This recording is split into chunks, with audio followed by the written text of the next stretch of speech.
Greetings everyone, my name is Etterville, and welcome back to my Let's Play of Starward Rogue. During the last part, I completed floors 4 and 5, and I was able to successfully slay the Warden. This is going way past of how long I originally thought I was going to survive for using the Crimson Moon mech, but ever since my fortunes reversed themselves, starting from floor 3, and my fortunes got even better at floor 4 with the 1 incredibility, I think I'm all set for defeating the Terminus encounter at the end of this whole run, but we'll have to wait and see. I'd really like to thank Arcen Games for giving me a free copy of Starward Rogue, otherwise I wouldn't be able to play this wonderful game. It isn't the best top-down roguelike shooter, but it's a fun one nonetheless. Now as always, I'll only be commenting on this run if I find something interesting, an interesting item, level up and have to pick a perk, get into a difficult encounter, mini-boss, boss room, etc, etc. After all, I stated all I can about this mech. We'll see about this, but I have almost 100 credits. I just hope that the next robotics shopkeeper doesn't immediately try killing me, because I injured one of his friends back in the previous part by accident.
Oh, this type of nightmare room.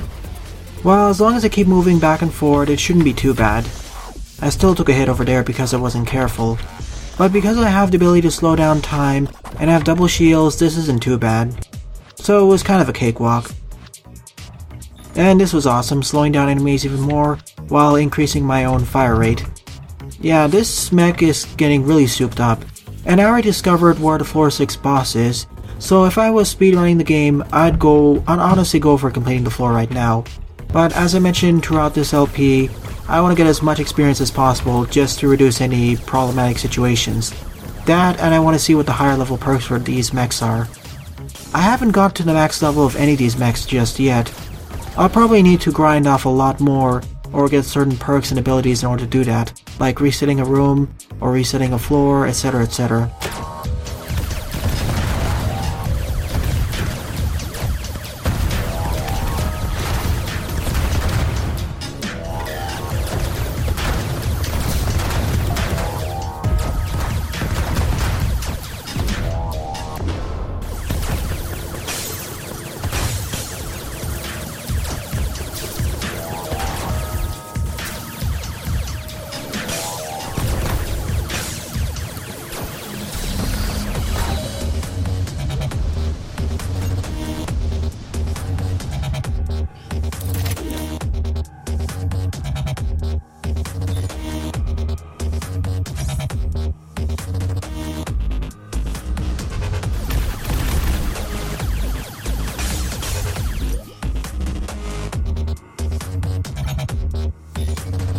Well, there were 2 mistakes in quick succession.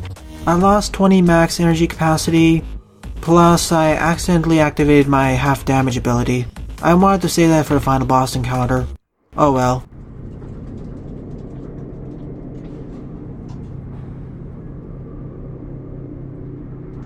If only I had a different mech type, I'd probably honestly go for one of these. But I already have the combat shield, and it seems to synergize well with what I have currently.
Well, I think I have enough credits for now, so I'll take a critical hit chance.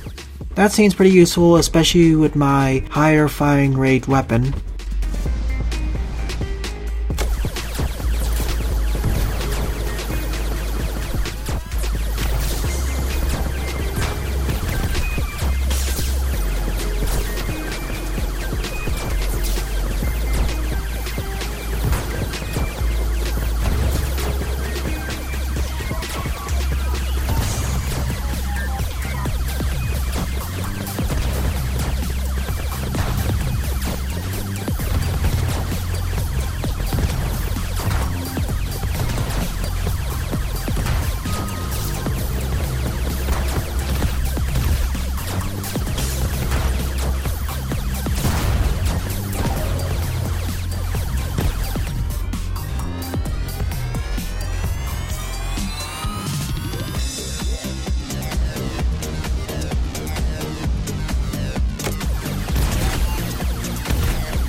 Sure. I want more health. This will probably be the last upgrade of this kind I'll take, as I think I only have about 270 max energy. And for sustained boss fights, I think I'll go for more health. Maybe go up to 30 health at max. But we'll have to see how far I'll go.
Well, I guess that's that.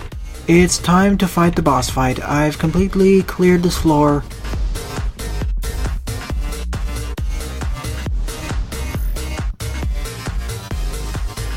Plus, I'm going to hold on to the signal triangulator to see where the Terminus encounter is during floor 7.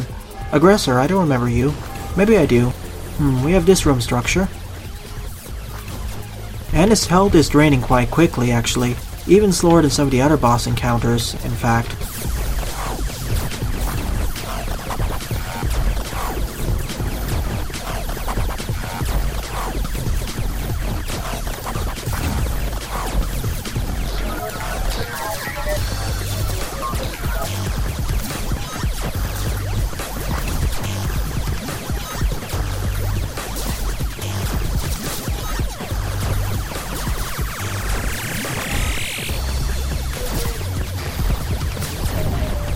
And that's how you perfect run Aggressor.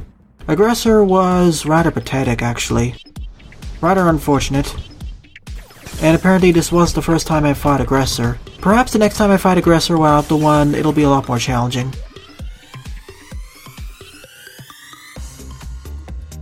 So far so good. Floor 6 was wonderful, but let's see the final test. How much can I survive on floor 7? Sorry for the brief pause there. I needed to take a short break after the excitement of floor 6. I'm not gonna take it. I'm constantly using energy due to my combat shield. Let's see. Okay, the boss is all the way to the top left part of this floor.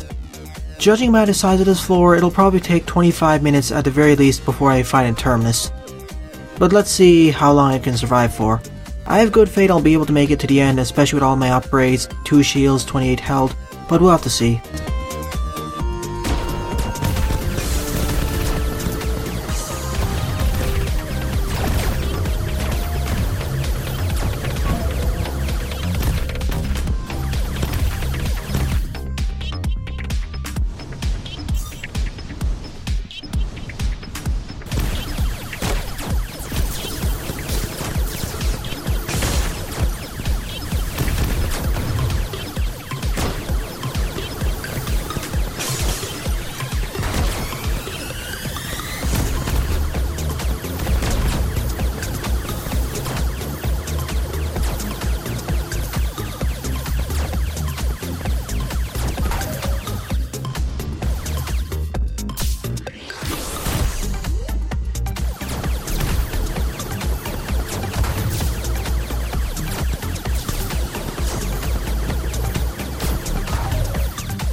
Ah, good.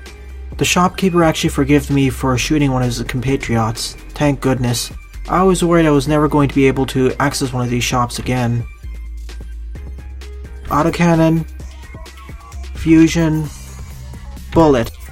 Wonderful, so it was well worth it to save all of these items. Now I'm fully stocked with a whole set of familiars.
The title and description of this room was very inaccurate.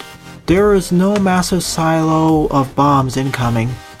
Of course, that's because I kinda broke the challenge. Sure, I'll take it.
Oh no, this is too risky. I need my secondary weapon. So, critical hit chance. I wish there was more damage upgrades just to make it more extreme, but we'll have to see.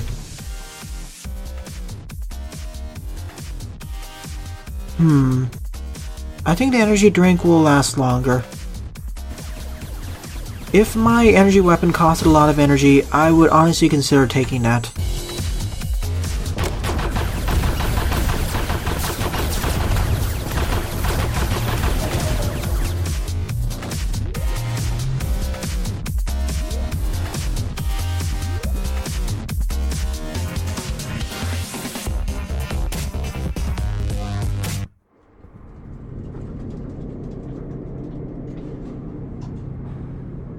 Wow, at last, an upgrade to the missile launcher. I have much higher speed and spread, and it fires 5 homing missiles at once. It does the same amount of damage, but it'll help for longer range. At least that's what I hope.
Well, I've reached the boss encounter, so...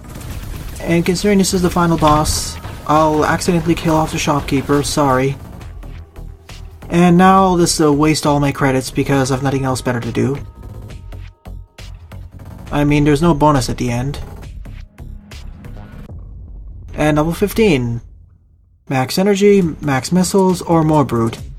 Well, you know me. More damage. And that's all I get. Well, this has been quite a fruitful room. I was finally able to get as many robotic companions as possible. And so I'm fully stocked up, and especially with all the brute upgrades, I think I'm all set to win this encounter. Alright, I'm at the entrance to the Terminus encounter, but before I enter, let's take a short look at all of the perks and other upgrades I got throughout this run. Like I stated, from floors 1 to 2, I was quite worried I wasn't able to succeed, especially with the constantly draining health. I mean the constantly draining energy levels, and the fact I couldn't traditionally recover health.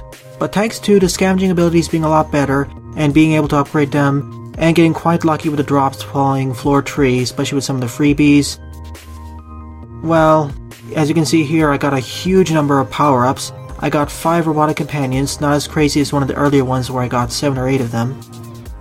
Having all the rest plus the 1 was super useful, especially the 1 plus the scavenging abilities plus the combat shield allows me to play this mech a lot more offensively than what you would usually expect it to be. In fact, I would say this is one of the top tier mechs currently throughout this LP that I got almost the most number of power-ups, I'd say. I mean, look at the max number of health I got too.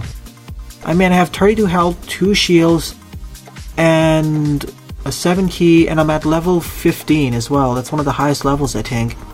The highest health I ever got in this run I think was 36 or 40, but I need to double check what mech that was on. Nonetheless, this is one of the highest health mechs so far and one of the most defensible based off the shields. And you saw how I burned through all those credits with over 150 to spare. If I had another robotics shop, I would just go ham on that place and buy even more of them. Too bad I killed off the shopkeeper even though he showed mercy earlier. That was a mistake. Even then I have so many spare keys and whatnot, so I got showered in credits and key cards near the end. Nonetheless, it's now or never, it's time to fight Terminus.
Victory!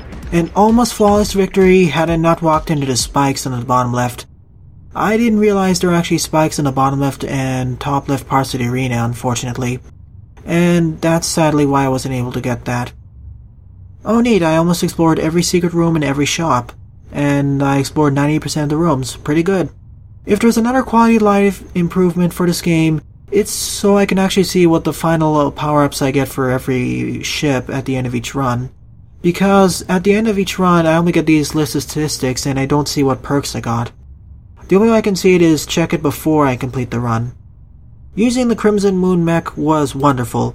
At first, I was really concerned of the energy reserves constantly draining as well as health pickups having no effect, but following floor 3, my fortunes turned, and you saw how crazy I got. 32 max health, over 370 max energy, basically nullifying the constant draining of energy reserves, at least for non-boss encounters. Or rather, even for the boss encounters, they died quick enough that my energy reserves lasted long enough anyways. It's only for the Warden and Terminus where it became slightly an issue.